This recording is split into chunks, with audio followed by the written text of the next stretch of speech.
Welcome back to English Made Interesting. Today I will explain the poem The Laburnum Top by Ted Hughes. Edward James Hughes was an English poet, translator and children's writer. Critics frequently rank him as one of the best poets of his generation and one of the 20th century's greatest writers. He was appointed Poet Laureate in 1984 and held the office until his death. The poem revolves around a laburnum tree and a goldfinch bird. The core theme of the poem shows us the repaying relationship between the two. The poem begins by describing the laburnum tree, which is quite pretty in the yellow September light. The Laburnum Top is a very powerful poem in which the laburnum symbolizes the hardships in life. The poem describes the laburnum tree whose seeds have fallen and the leaves have turned yellow. The tree is yellow, silent and death-like and is made alive by the bird and her young ones. The yellow bird has a shelter on the tree where she feeds her young ones.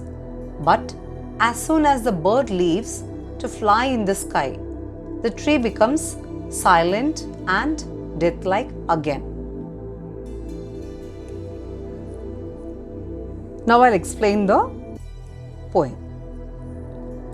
The laburnum top is silent, quite still, in the afternoon, yellow September sunlight. A few leaves yellowing, all its seeds fallen. In the above lines, the poet says that he saw a laburnum tree whose leaves were yellow.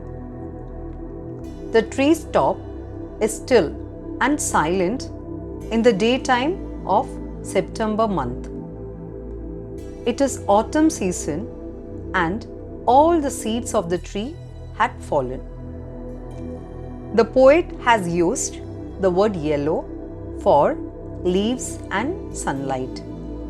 Yellow symbolizes silence, death and beauty. He describes the whole scene of the tree with this color. Till the goldfinch comes with a twitching chirrup, a suddenness, a startlement at a branch end. Then, sleek as a lizard and alert and abrupt, she enters the thickness and a mission starts up of chitterings and a tremor of wings and trillings.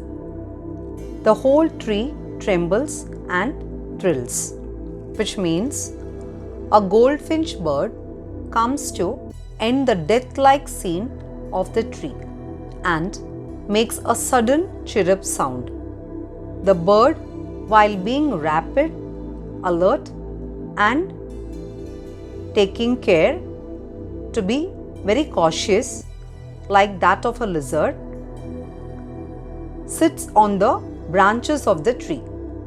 As she moved towards the thickness of the branch, her younger ones started chirruping and creating vibrations with wings, making a sound like that of a mission. Because of the movement of the bird and her young ones, the tree starts to shake and thrill. So here the poet has given two opposite scenarios of the tree. The tree first being death-like and still, and then it comes to life with the arrival of the bird to feed her young ones. It is the engine of her family. She stokes it full, then flirts out to a branch end. showing her barred face identity mask. The goldfinch bird is the engine of her family. She provides food to her young ones and moves to the other branch end. Her dark colored striped face is visible as her body is yellow colored and hides behind the yellow leaves of the tree. Then with airy, delicate whistle, chirrup whisperings, she launches away towards the infinite and the laburnum subsides to empty. Which means after reaching the end of the branch, the bird makes a sweet chirping sound just like whispering and flies away towards the infinite sky. It again makes the laburnum tree silent and death-like. Hope it's clear. I'll just tell you the summary of the poem once again. The poem starts with a description of the laburnum tree whose top was still and silent. Its leaves had turned yellow and seeds had fallen down. It was a daytime in the month of September when the tree was standing still and death-like. The lifeless tree becomes alive by the arrival of the goldfinch bird.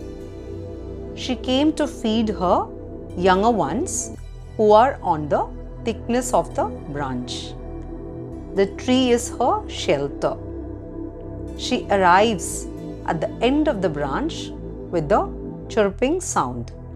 She further moves to the other side of the branch with rapid and precautionary movement like a lizard.